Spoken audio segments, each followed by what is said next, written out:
We asked you guys to send us your questions about the U.S. men's national team, and Tony's going to help us answer a few of them. And our first one coming courtesy of MCloss111, and this is exactly to your point, Tony. How do we get more consistency and accountability in the performances that we're seeing from this U.S. men's national team?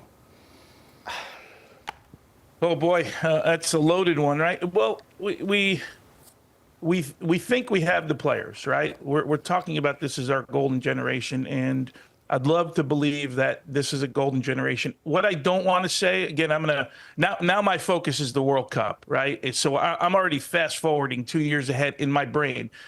I don't want to be the team that has the best players of our generation, but not a great team. So whoever it is that U.S. Soccer decides is going to take us forward, and they have a decision to make after this last couple of weeks, it has to be with the idea that they can maximize the opportunity that we have with these players. I'm okay. I'm okay with hearing people say this is the best group of players. I don't necessarily agree in every case, and I heard Alexis doesn't want to rewind and all that stuff. The problem with not rewinding is that we don't understand where we already were, right? And where we need to get to, like the 2002 World Cup, like the 2016 Copa America, and other examples, 1995 Copa America. As using that as a bare minimum standard, I don't want to have the best group of players and a team that doesn't compete in 2026. And I wouldn't say best group of players. I'd say maybe most talented group of players. Because, again, like you said, they haven't done anything that's already been done by a U.S. men's national team. They haven't even reached what some of the U.S. men's national teams have done before them. But for me, it's the disappointment, the expectation going into the tournament. And we go back to the Jamaica game in the semifinals of that Nations League of just how poor it was in terms of trying to break down a Jamaica side, knowing how Jamaica's going to play, knowing their strengths and weaknesses, and taking an own goal in the dying seconds of added time for us to eventually get over the hurdle and win that Nations League. So it's been a number of matches where we felt uninspired and asking questions. So for me, I'm with you. Everyone's got to be held accountable. And it starts with the manager, because the manager is responsible for how the team plays. Even though the players have to go out there and do it, and we got to talk about numbers and ratings and this guy did this, it's the manager's responsibility to take it all in, that he's the face of it. Whether they win or lose, you look at yourself in the mirror and say, did I get the most out of these guys? The urgency that they played with against Uruguay. People are like, that's how they should play every single match, no matter who the opponent is. And it wasn't even second half. The urgency wasn't even at its peak. A lot of these players go into camp and we always hear, oh, vibes are high. I love being with this group. That's awesome. It should be like that. But it feels like when they go into camp, they kind of assume that they're always going to be there. And being on the U.S. men's national team is a privilege. You don't always get to be there. I love this group. I love these players. They vibe with the coach. They wanted the coach back. But there needs to be someone in there to make them understand that you putting on this jersey isn't guaranteed. You're not always going to get this opportunity, so work your ass off for this crest. I want to say, to answer the question directly, more consistency and accountability in performance, what you need to do is raise what you demand, right? Now, some of you know this. Previous life, before I was a comedian and had a podcast, I was in the corporate world. I managed 172 salespeople. The manager before me got fired because the team was consistently hitting around the 80% mark. When I came in, I let them know that's not good. You have to, 100 is the minimum. That's what's required of you for you to continue at your job. Yeah, I know. Wow. I know. It was a long time ago and a very different Alexis. Cool. But what I will say is I came in and I said 100%, that's what's asked of you for your job. If you want to stay in your job, you need to perform above 100%. And I can tell you with great pride that a lot of those folks performed at 100 or more, and the folks that didn't. Were you scary? Did you scare them? Fear. I did rule with fear, and it's something I probably am not that proud of. Sometimes I'm pretty proud of it. But I will say, I demanded more, and I let them know what the bare minimum was before is no longer the bare minimum. You have to reach what is required of you at your job, and you need to perform better than that to stay at your job. And if you don't, you're gone. That's a top-down issue. And if you use that metaphor, translated to the soccer level, it's the federation that needs to make these big decisions. Look at themselves, and I don't want this corporate jargon. Our XG got better, or we're improving in these areas. The team just got eliminated from the Copa America in the group stage. In our own country. In a favorable group. In a favorable group. It's not a group of death here. Massive failure. The World Cup is in 2 years. I really want to get to this second question because it kind of relates to all of this, and it's quite spicy. This is from @EasyBuddy. What's up, Easy Buddy? Tony, he wants to know, do you think Jesse Marsch could have led this team better than Gregg Berhalter? Yeah, what are your thoughts there, Tone?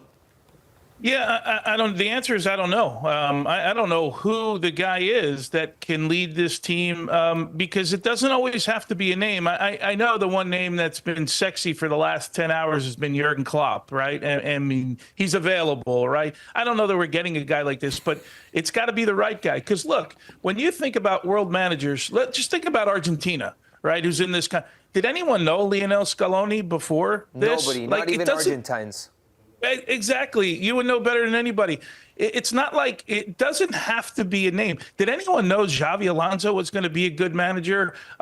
Look at Major League Soccer. Who's everyone's pick right now for the best manager in Major League Soccer? I would think more than 90% would say it's Wilfried Nancy, right? And again, it's small sample size, but did anyone know Wilfried Nancy was a good manager?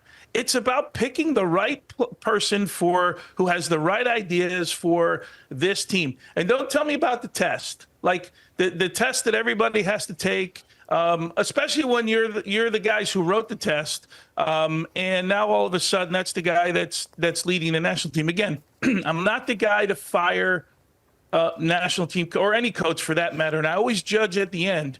But don't get caught up in who's next by the name. It just has to be the right person. And I'm with, I don't know which one of you guys said it because my head's spinning right now. I've been using this word for about 3 years. I hate hearing about this kumbaya every time. It feels like a country club every time we go to national team camp about how everybody loved each other and how everyone cares for each other. Look, I played since the late 80s. And we all loved each other. We all cared about each other. We all wanted to do well for each other. We didn't talk about it every day. We only talked about one thing. I mean, we had none of this stuff that these players have. This has become like a country club when you go. And I just think it's I heard the report yesterday.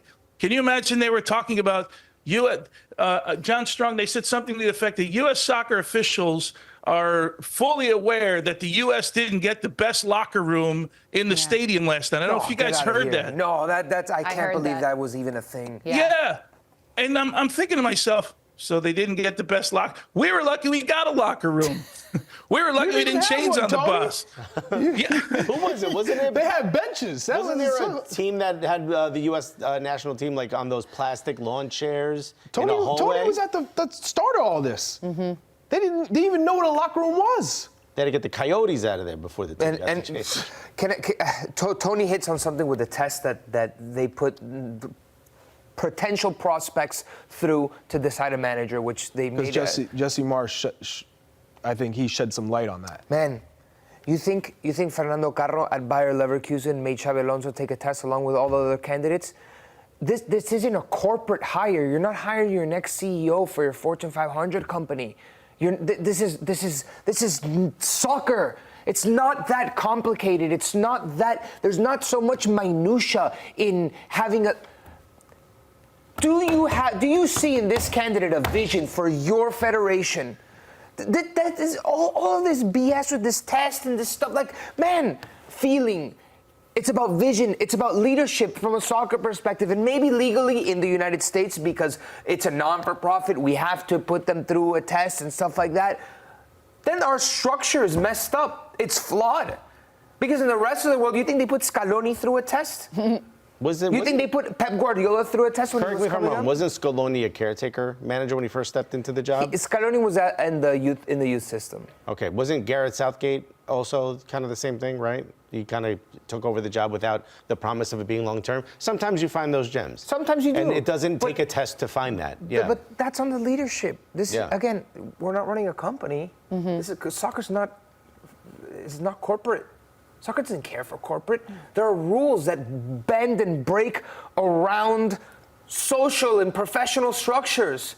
This is get nitty gritty. Get stuck into a tackle. Motivate your team. You need to unlock stuff in your players that goes beyond what we perceive in our day-to-day life. Well, Tone, where do we go from here? You know, put your Matt Crocker hat on. What is the first order of business in starting to get this right as we look ahead to 2026? Because we only have, as we keep pointing out, less than 2 years. Less than 2 years now. So what's the first order of business for U.S. Soccer to start getting this right? Well, I'm told we're going to do an internal investigation on everything that happened in U.S. Soccer, and we're going to reevaluate everything and look at the results. And didn't that take like 14 months to do? Suze, here's simply for me. If we're going to make a change, we're going to make it now. We have less than 2 years now before the World Cup starts. We have 2 friendlies in September. We have one announced for October, and there'll be another one announced, as I understand. So we need to give whoever, if they pick Gregg, then they've got to make sure that this thing gets better. I don't know how it gets better, but I think this is the time to make a change if we're going to make a change. Because if not, you start really running up against the clock with the World Cup. Now, we don't have a lot of competitive matches, so we're in a pickle, man, right now with regards to timing. The timing couldn't be any worse, but I can't see a better time if you're going to do it, because you got to give whoever it is as much opportunity and as much runway going into the World Cup, in my opinion. No, for sure. A pickle indeed. The good news is that there is still some time. There is time. Still some time. So we'll take the positives where we can find them.